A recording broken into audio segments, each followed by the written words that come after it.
With the lower cervicals, if we're doing a spinous contact, we'll be trying to come in underneath and catch the spinous right here on this inferior lateral corner. If it's a laminar contact, this would be a PR listing for a spinous. If it's a laminar contact, it would be a PLI. And we're going to slide off and hook right in here. Now the actual contact point is going to be more the pad of my finger. I'm just pointing to what we need to contact. See, there's the lamina right there.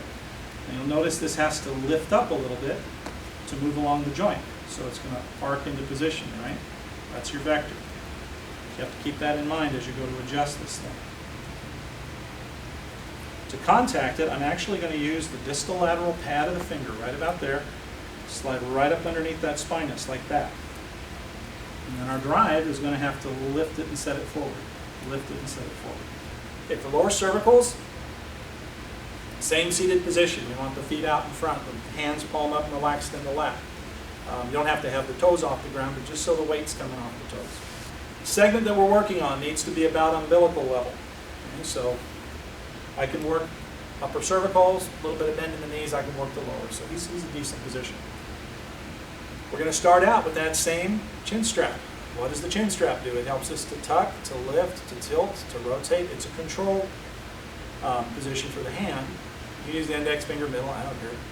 But we're controlling the head, and then we'll switch to the stabilization hand when we're ready to adjust.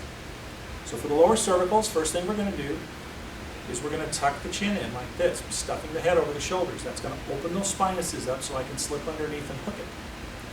So we've got the chin back so that the spine is open. I'm going to slip up underneath there, under the spinous or at the lamina, whichever the case may be.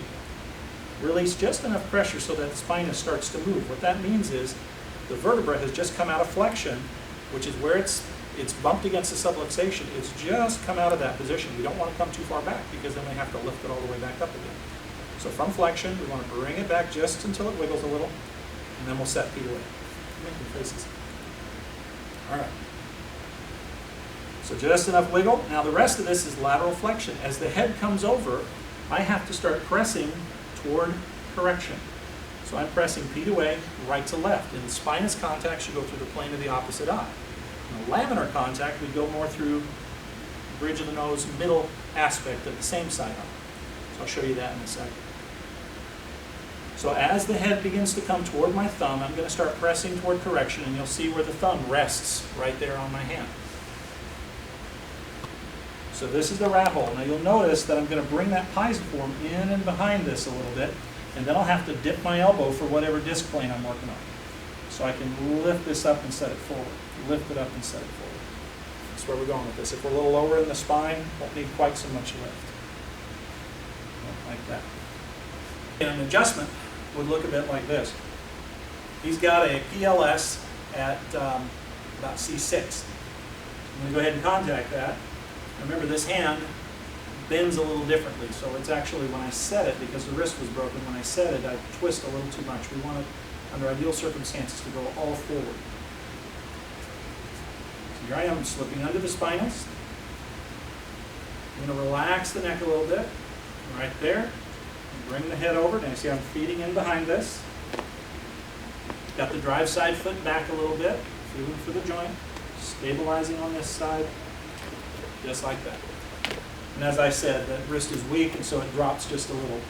Ideally, I'd like to see a little more PUA out of it.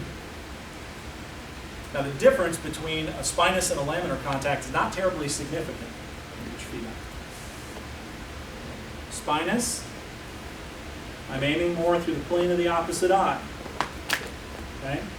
Don't want the chin up too much. Plane of the opposite eye, there it is.